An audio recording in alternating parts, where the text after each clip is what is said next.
భయభక్తులు విడనాడిన ద్రోహి పుత్ర పవిత్రాత్మ నామమున ఆమేన్. క్రీస్తునందు ప్రియమైన దేవుని విశ్వాసులారా, తపస్సు కాలము 21వ రోజు ధ్యానాంశము భయం, ఆందోళనలు.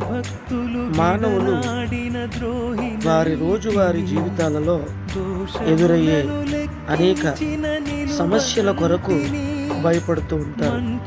ఈ భయం వారిని కృంగతీస్తూ ఉంటుంది. ఎంతటి వారికైనా ఏదో ఒక సమయం సందర్భంలో ఆందోళనలు కలుగుతుంటాయి. కొందరు ప్రతిరోజు ఏదో ఒక భయం, ఆందోళనతో పీడించబడుతుంటారు. ఉదాహరణకు ఆర్థిక సమస్యలు, అనారోగ్యం, నిరుద్యోగ భయం, ఇలా ఎన్నో అంశాలతో సతమతమై భయపడుతూ ఉంటారు. ప్రతిరోజు ఆందోళనకు గురైనప్పుడు అనేక రోగాలతో పీడించబడుతూ ఉంటారు. అందుకే భయపడకుడి, నేను మీకు తోడుగా ఉన్నాను అని 365 సార్లు బైబిల్ నందు వ్రాయబడింది. ప్రతిరోజు ప్రభువు మనతో మాట్లాడుతున్నారు. ఈ వాగ్దానం చదివి ధ్యానించి విశ్వసించిన వారు ఏ సమయంలోనూ భయపడరు, ఆందోళన చెందరు. భయము కలిగినప్పుడల్లా నేను నిన్ను ఆశ్రయింతును, నేను దేవుని విశ్వసించి అతని వాగ్దానములు వినుతింతును, అతనిని నమ్మి భయమును విడనాడదను, మానవులు నన్ను ఏమి చేయగలరు అని కీర్తనాకారుడు చెబుతూ ఉన్నాడు.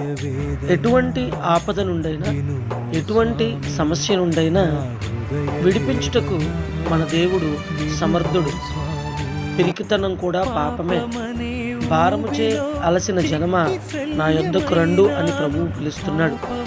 నీతిమంతునికి కలుగు ఆపదలు అనేకములు, కానీ వాటిని అన్నిటినీ దేవుడు తప్పించును. భయం విడిచి ధైర్యంగా జీవిద్దాం. ప్రభువు మనకి తోడుగా ఉండి ఒక మాటను చెబుతూ ఉన్నాడు. నీవు భయపడకుము, నేను నీకు తోడయ్యుందును, నేను నీకు దేవుడనను, నేను నీకు బలము నొసగి నిన్ను ఆదుకొందును, నీతి అను నా కుడి చేతిలో నిన్ను కాపాడుదును. యెషయా గ్రంథము 41వ అధ్యాయము 10వ వచనం. నాలో భయం, ఆందోళనలు ఎందుకు కలుగుతున్నాయి? నేను దేవుని మీద ఆధారపడుతున్నానా, సమస్యల మీద ఆధారపడుతున్నానా అని ఆత్మ పరిశీలన చేసుకుని ప్రార్థన చేసుకుందాం.